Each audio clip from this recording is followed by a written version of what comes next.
নমস্কাৰ, মই শৰদ ৰাগ। আমাৰ মাজলৈ অহা লজ্জিত খবৰসমূহৰ পাছতে আমাৰ মাজলৈ আহে এটা দুখ লগা কথা। কিট অৰ্থাৎ Kalinga institute of industrial technology এজনী 20 বছৰীয়া ছোৱালীয়ে আত্মহত্যা কৰে। কলেজ বা ইউনিভাৰ্চিটিত ল'ৰা ছোৱালীয়ে আত্মহত্যা কৰা এইটোৱে প্ৰথম কেছ নহয়, কিন্তু এই আত্মহত্যাটো অলপ বিশেষ ধৰণৰ। আমি যদি আত্মহত্যাৰ কাৰণ জানিবলৈ যাওঁ, ই অতিকৈ দুখ লগা। প্ৰেমৰ সম্পৰ্কৰ শেষ পৰিণতি হয়গৈ মৃত্যু। পলিটিকেল বেকগ্ৰাউণ্ড ষ্ট্ৰং থকা এটা ল'ৰাৰ সৈতে ছোৱালীজনী এটা ৰিলেশ্যনশ্বিপত আছিল। এই ৰিলেশ্যনশ্বিপটোত ল'ৰাটোৱে ছোৱালীজনীৰ কিছু নিউড ফটো বিচাৰি গালি গালাজ তথা ব্লেকমেইলিং কৰি ছোৱালীজনীৰ মানসিক স্থিতি একেবাৰে ভাঙি পেলাইছিল, যিটো কল ৰেকৰ্ডিং বৰ্তমান আটাইতকৈ বেছি ভাইৰেল হৈ আছে। আৰু ইয়াত পতা কথা বাৰ্তাখিনি আপোনালোকক শুনোৱাটো সম্পূৰ্ণৰূপে সম্ভৱপৰ নহয়। सच बताना कुछ उल्टा सीधा कर दूंगा पूरा दिन शांति से जब आती चली आती है मेरी मैंने स्टार्ट किया मैंने क्या स्टार्ट किया चेक से बड़ा मुंह चलता बट तो मेरी गलती जो कर दिया था वही तो अपनी गलती मान और निकल। तेरे से अपनी गलती नहीं मानी जा रही माफी मांग गया आदमी, मैंने कुछ नहीं किया। मन कर चीज को समझ निकल यहाँ से। আৰু ইয়াৰ ফল হৈ গৈ আৰু এই ছোৱালীজনী আছিল উচ্চ শিক্ষাৰ বাবে নেপালৰ পৰা ভাৰতলৈ অহা প্ৰকৃতি লামচাল। এনেকুৱা এটা খবৰ পোৱাৰ পাছত কলেজৰ অথৰিটিয়ে কৰিব লাগিছিল কি, আৰু কৰিলে যে যিখিনি নেপালী ষ্টুডেণ্টে এই প্ৰটেষ্ট কৰিছিল তেওঁলোকক কলেজৰ পৰা উলিয়াই দিয়ে। আৰু তেওঁলোকৰ দোষ এইটোৱে আছিলে যে তেওঁ ৰাস্তা ব্লক কৰি তেওঁলোকে প্ৰতিবাদ কৰিছিল। ইউনিভাৰ্চিটিখনে এই বিষয়টো গাপ দিবলৈ তথা বাচিবলৈ চেষ্টা কৰিছিল যদিও ইমানেই প্ৰটেষ্ট হ'ল যে নেপালৰ প্ৰধানমন্ত্ৰীও এই বিষয়টোৰ ওপৰত ইনভলভ হ'বলগীয়া হ'ল।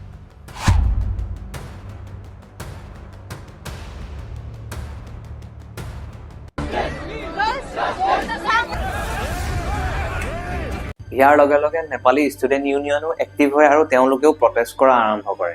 প্ৰতিবাদ গৈ এনেকুৱা এটা পৰ্যায় পায়গৈ যোনখিনি নেপালী ষ্টুডেণ্টক ইউনিভাৰ্চিটিয়ে বাহিৰ কৰি দিছিল তেওঁলোকক পুনৰ উভতি আহিবলৈ নটিচ দিয়ে। তৈত্ৰীয় উপনিষদত উল্লেখিত সংস্কৃতৰ আটাইতকৈ ডাঙৰ শ্লোক পিতৃদেৱো ভৱ, মাতৃদেৱো ভৱ, আচাৰ্য দেৱো ভৱ আৰু অতিথি দেৱো ভৱ, য'ত কোৱা হয় যে এইসকল লোক ভগৱানৰ সমান। আৰু বৰ্তমান আমাৰ ভাৰতবৰ্ষখনলৈ আহে এনেকুৱা ধৰণৰ কথা বাৰ্তা য'ত লজ্জাবিহীনভাৱে পিতৃ মাতৃক এনেবোৰ কথা বাৰ্তা কোৱা হয়, ক'ৰবাত শিক্ষাগুৰুক হত্যা কৰা হয়, আৰু বাহিৰৰ পৰা অহা ছাত্ৰ ছাত্ৰীসকলক তেওঁলোকক এনেদৰে লজ্জিত কৰা হয় যে ইউনিভাৰ্চিটিৰ জিডিপিৰ সৈতে তেওঁলোকৰ দেশৰ জিডিপিক তুলনা কৰা হয়। छोड़ो तुम्हारे पैसे, चलो 40,000 बच्चों को वो आदमी खिला रहा है, पढ़ा रहा है फ्री में बिठा के। तुम्हारे कंट्री का उतना बजट होगा। नहीं नहीं कोई बोलो नहीं, देखो इस सामान पैक करो, बोलो मत, सामान जल्दी पैक करो तो पुलिस आके पैक करेगा। सामान पैक करो। আৰু এনেধৰণে অপমান কৰা লোকসকল অন্য কোনো নহয়, যিসকলে ছাত্ৰ জীৱনৰ পথ প্ৰদৰ্শক, যিসকলে ছাত্ৰ জীৱনত পোহৰ বিলায়, সেই ইউনিভাৰ্চিটিৰে অধ্যাপক অধ্যাপিকা। য'ত ইউনিভাৰ্চিটিখনে একশ্যন ল'ব লাগিছিল সেই ল'ৰাজনৰ ওপৰত, যাৰ শাস্তিৰ বলি হৈ ছোৱালীজনীয়ে আত্মহত্যাৰ দৰে পথ বাছি ল'ব লগা হয়, আৰু য'ত একশ্যন ল'লে প্ৰতিবাদ কৰা সেই নেপালী ষ্টুডেণ্টখিনিৰ ওপৰত। এনেকুৱা নহয় যে ছোৱালীজনী এনেকুৱা এটা সমস্যাত ভুগি আছে তেওঁ কাকো জনোৱা নাছিল, তেওঁ জনাইছিল। তেওঁ ইউনিভাৰ্চিটিৰ অথৰিটিক এই বিষয়ৰ ওপৰত জনাইছিল, কিন্তু ইউনিভাৰ্চিটিৰ অথৰিটিয়ে কোনো ধৰণৰ ব্যৱস্থা নল'লে, আৰু যাৰ শেষ হ'ল আজি আমি ৰণবীৰ এলাহাবাদী আৰু সময় ৰাণা অভদ্ৰ কথা বাৰ্তাসমূহক প্ৰতিজন ক্ৰিয়েটৰ, পুলিচ, প্ৰশাসন, মিডিয়া তথা গভৰ্ণমেণ্ট সকলো একেলগ হৈ তাৰ বিৰোধিতা কৰিছোঁ। ঠিক আছে, তাক বিৰোধিতা কৰিব লাগিব, এইবোৰক বন্ধও কৰিব লাগিব, আৰু বন্ধ কৰাৰ প্ৰয়োজনীয়তাও আছে। কিন্তু এনেবোৰ ঘটনা য'ত উচ্চ শিক্ষাৰ বাবে অন্য এখন দেশৰ ছোৱালী আহি আমাৰ ভাৰতবৰ্ষত আমাৰ মাটিত এজন ল'ৰাৰ হাৰাশাস্তিৰ বাবে আত্মহত্যাৰ দৰে পথ বাছি ল'বলগীয়া হয়, এইটো বিষয়ৰ ওপৰত মাত মতাৰ প্ৰয়োজনীয়তা কাৰো নাই নেকি?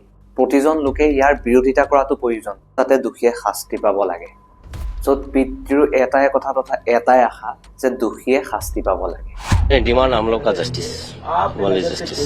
কিন্তু পাবনে? নিজ দেশৰ কন্যা শ্ৰদ্ধাক আলতাপৰ দৰে পাষণ লৈ হত্যা কৰি বিভিন্ন টুকুৰা কৰি ফ্ৰিজত ভৰাই থয়, যাৰ ন্যায়ৰ বাবে পিতৃয়ে কান্দিব লগা হয়। বিভিন্নজনী ভাৰতীয় নাৰী তথা যুৱতী ধৰ্ষণৰ বলি হোৱাৰ পিছত পিতৃ মাতৃয়ে ন্যায়ৰ বাবে কান্দি কান্দি দিন কটাবলগীয়া হয়, য'ত কিছু কিছুৱে ন্যায় পায় আৰু কিছু কিছুৱে নোপোৱাকৈ মৰি যায়। আশা কৰিছোঁ এই ঘটনাটো যাতে দোষীয়ে শাস্তি পায়, সুৰুঙাৰে সৰকি যাতে এই ক্ষেত্ৰতো সাৰি নাযায়, আমাৰ এই সুন্দৰ ভাৰতবৰ্ষখনত এনেকুৱা ঘটনা যাতে কেতিয়াও নহওক, দোষীয়ে শাস্তি পাওক। আমাৰ এই সুন্দৰ ভাৰতবৰ্ষখন সদায় সুন্দৰ কামৰ বাবে জিলিকি থাকক। সুন্দৰ দিশসমূহৰ সৈতে সদায় আমাৰ সুন্দৰ অসমীয়া এখন জিলিকি থাকক। তাৰে কামনা। জয় আই অসম।